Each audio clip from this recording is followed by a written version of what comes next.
नमस्कार, स्वागत है आपका आज के मुख्य समाचार में। नीतीश कुमार जी पलटी मारने वाले थे, लेकिन बीजेपी ने ऐसा खेला कर दिया नीतीश कुमार जी के साथ कि जिस मीटिंग में नीतीश कुमार जी बड़ा ऐलान करने वाले थे, उसी मीटिंग में नीतीश कुमार जी रोने तक लगे। भारतीय जनता पार्टी हमेशा ही अपने ही सहयोगियों के साथ गद्दारी करते हैं, अपने ही सहयोगियों के साथ जिसने बीजेपी का समर्थन किया, जिसने बीजेपी को सपोर्ट किया, उसी पार्टी को तोड़ देते हैं, या यूं कहिए कि उसी के पैरों तले से जमीन खिसकवा देते हैं। अपने साथियों को ये बीजेपी वाले बर्बाद करके रख देते हैं, कहीं का भी नहीं छोड़ते हैं। कुछ ऐसा ही हाल आज नीतीश कुमार जी का है। महाराष्ट्र में उद्धव ठाकरे के साथ क्या हुआ आप अच्छी तरीके से जानते हैं। उड़ीसा में नवीन पटनायक के साथ क्या हुआ ये भी किसी से छिपा नहीं है। और इस बार तमाम विरोध के बावजूद संजय झा को जदयू का कार्यकारी अध्यक्ष बना दिया गया। ना ही नीतीश कुमार जी चाहते थे और ना ही जदयू के कई नेता कि संजय झा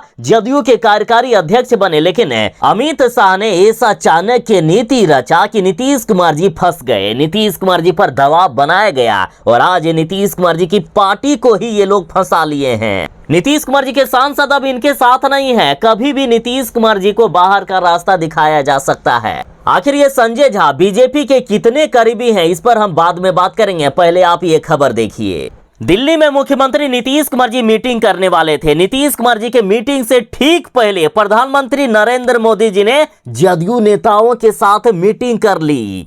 खबर तो यहां तक है कि कई जदयू के नेता अब नीतीश कुमार जी के संपर्क में ही नहीं हैं। और इधर खबर भी निकलकर सामने आई थी कि पीएम मोदी ने जदयू सांसदों से की मुलाकात। सीएम नीतीश कुमार जी को लेकर बड़ा बयान दिया, नीतीश कुमार जी पर दबाव बनाया गया। साथ ही मोदी जी ने चिराग पासवान के साथ भी मुलाकात की। चिराग पासवान ने नीतीश कुमार जी का पूरा प्लान बता दिया कि किस तरह से नीतीश कुमार जी पलटी मारने की तैयारी किए हैं। उसके बाद नीतीश कुमार जी का दांव इन पर ही उल्टा पड़ गया। मीटिंग में देखे किस तरह से नीतीश कुमार जी टेंशन में नजर आ रहे हैं। खुद अपने ही कमीज से पसीना पोंछ रहे हैं नीतीश कुमार जी। साथ ही पूरे मीटिंग में नीतीश कुमार जी भारी टेंशन में नजर आए। नीतीश कुमार जी की हालात इस कदर हो गई, जब मोदी जी बिहार आए थे रोड शो करने के लिए और नीतीश कुमार जी के हाथों कमल का फूल पकड़वा दिया गया था। नीतीश कुमार जी की उस समय जैसे हालात थी, अभी भी वैसी हालात हो गई है। और बीजेपी के इस रवैये को देखकर अब चंद्रबाबू नायडू संभल गए हैं। चंद्रबाबू नायडू अब बड़ा ऐलान करने की तैयारी में है। जिस तरह से नीतीश कुमार जी की पार्टी को तोड़ा जा रहा है, नीतीश कुमार जी के पार्टी के कार्यकारी अध्यक्ष बीजेपी जिसे चाहती है उससे बनवा दे रही है, तो इससे अब चंद्रबाबू नायडू काफी गुस्से में है। चंद्रबाबू नायडू भी बड़ा ऐलान करने वाले हैं, कहीं ये पलटी ना मार दे। बीजेपी की जरा रणनीति देखिए बीजेपी के 240 सांसद हैं। इनको बहुमत प्राप्त करने के लिए 32 सांसदों की जरूरत है, फिर इनके 272 हो जाएंगे, यानी पूर्ण बहुमत की सरकार बना लेंगे। इसलिए अपने ही सहयोगियों के पार्टियों को तोड़कर ये अपने दल में शामिल करना चाह रहे हैं। और इसलिए भी बीजेपी ने किसी को भी स्पीकर का पद नहीं दिया ताकि ये लोग अपनी मनमानी कर सके। मीटिंग से ठीक पहले अश्विनी चौबे से बीजेपी वाले ये बोलवा देते हैं कि बोल दीजिए नीतीश कुमार जी से कि अगला विधानसभा चुनाव नीतीश कुमार जी के नेतृत्व में नहीं लड़ा जाएगा, बल्कि बीजेपी के नेतृत्व में लड़ा जाएगा। देखिए अश्विनी चौबे ऐसे ही थोड़े ना कुछ भी बयान दे देंगे, वे भी अपने सलाहकारों से सलाह लेते हैं। साथ ही मीडिया ने जांच पड़ताल की, उसके बाद कई बड़े चेहरे के नाम सामने आए हैं। यानी बीजेपी के कहने से ही अश्विनी चौबे ने यह बड़ा बयान दिया ताकि नीतीश कुमार जी पर दबाव बनाया जा सके। और जिस संजय झा को अभी जदयू का कार्यकारी अध्यक्ष बनाया गया है, वो संजय झा बीजेपी के हैं। खबर यहां तक भी है कि जब नीतीश कुमार जी महागठबंधन में ले गए थे, तो ये वही संजय झा है जिन्होंने नीतीश कुमार जी को वापस एनडीए में लाने का काम किया। साथ ही संजय झा आरएसएस के भी करीबी हैं और संजय झा के अमित शाह से गहरे संबंध हैं। यानी अमित शाह के कहने पर संजय झा को जदयू का कार्यकारी अध्यक्ष बनाया गया है। मीडिया में ऐसी खबरें आ रही है, या दूसरे शब्दों में कहें तो नीतीश कुमार जी बुरी तरीके से फंस गए हैं और इससे अब सबक ले लिए हैं चंद्रबाबू नायडू ने। चंद्रबाबू नायडू पलटी मारने की तैयारी कर रहे हैं। उनको भी डर है कि हमारी भी पार्टी के 16 सांसदों को ये बीजेपी वाले तोड़कर अपने में शामिल कर सकते हैं। और इसी बीच अब प्रशांत किशोर का बड़ा बयान सामने आ गया है। प्रशांत किशोर ने कहा कि इस बार जनता नीतीश कुमार जी को कुर्सी से उतारकर ऐसा पटकेगी कि उनका नामो निशान खत्म हो जाएगा। और अमित शाह जी ये कोई नया कांड नहीं कर रहे हैं। पहले भी अमित शाह ने प्रशांत किशोर को जदयू में शामिल करने के लिए मुख्यमंत्री नीतीश कुमार जी को 2 बार फोन किए थे। और इस बार भी नीतीश कुमार के बाद यदि नीतीश कुमार की पार्टी जदयू में दूसरा किसी का पावर होगा तो वो संजय झा है। दूसरे नंबर पर है संजय झा, यानी बीजेपी ने नीतीश कुमार जी की पार्टी पर पूरा कंट्रोल पा लिया है। इसीलिए नीतीश कुमार जी पलटी मारने का ऐलान नहीं कर सके।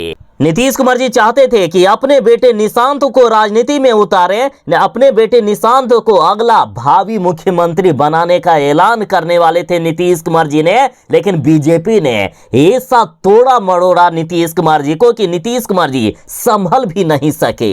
ये बीजेपी वाले नीतीश कुमार जी के पॉलिटिकल पावर बढ़ने पर इस कदर नफरत करने लगती है कि ये नीतीश कुमार जी पर कह देते हैं कि यहाँ ना कोई किंग है ना कोई किंग मेकर। जब नीतीश कुमार जी के लिए किंग मेकर की बातें कही जा रही थी, जब पटना की सड़कों पर पोस्टर लगाए गए थे कि टाइगर जिंदा है, उस समय विपक्ष हो या अन्य कोई भी पार्टियां, किसी को कोई दिक्कत नहीं थी। सबसे ज्यादा दिक्कत हुई तो इन्हीं के सहयोगी पार्टी बीजेपी को। बीजेपी ने कह दिया यहां ना कोई किंग है ना कोई किंग मेकर। तो इस बात से अंदाजा आप लगा सकते हैं कि बीजेपी वाले नहीं चाहते हैं कि नीतीश कुमार जी आगे भी मुख्यमंत्री रहे।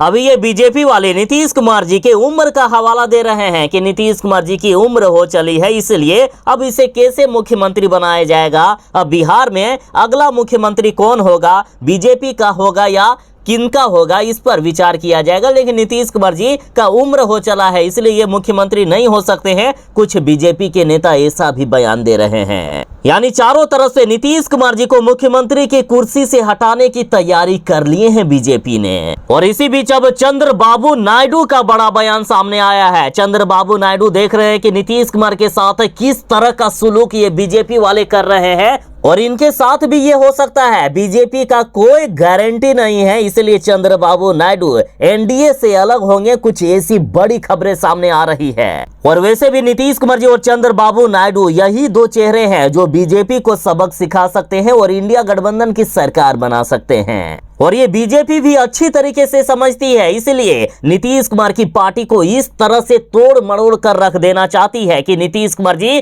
चाहकर भी एनडीए की सरकार को नहीं गिरा सके। खबर तो यहां तक है कि नीतीश कुमार जी और चंद्रबाबू नायडू की फोन पर भी बातें हो चुके हैं। नीतीश कुमार के बाद अब चंद्रबाबू नायडू पलटी मारने की कहीं ना कहीं तैयारी शुरू कर दिए। खबर यह भी है कि नीतीश कुमार की नजर अब इंडिया गठबंधन की तरफ है। इंडिया गठबंधन ने तो नीतीश कुमार जी को पीएम पद का ऑफर तक दे दिया था। शायद नीतीश कुमार जी आज पछता रहे होंगे इंडिया गठबंधन में ना जाके। और इसी बीच आज तक के द्वारा बड़ी खबर सामने आ रही है कि राहुल गांधी के संपर्क में है नीतीश कुमार जी। यानी चारों तरफ से यदि खबरों को देखा जाए तो एनडीए में खलबली सी मची हुई है। एनडीए की सरकार अस्थायी सरकार नहीं दिख रही है, और ऐसे में ये सरकार आखिर कितने दिनों तक चलेगी इसकी भी कोई गारंटी नहीं। बाकी इस पूरी रिपोर्ट के बारे में आपकी क्या राय है, कमेंट में जरूर ही बताइएगा। वीडियो अच्छी लगी हो तो वीडियो को लाइक करके ज्यादा से ज्यादा शेयर जरूर ही कर दें, और जो चैनल पर नए हैं कृपया चैनल को सब्सक्राइब करके आपकी भी सेवा का एक अवसर अवश्य ही दीजिएगा। चलिए मिलते हैं बस थोड़ी ही देर में नई खबरों के साथ, नई अपडेट के साथ। तब तक के लिए दीजिए इजाजत। बाय। जय हिंद। भारत माता की जय।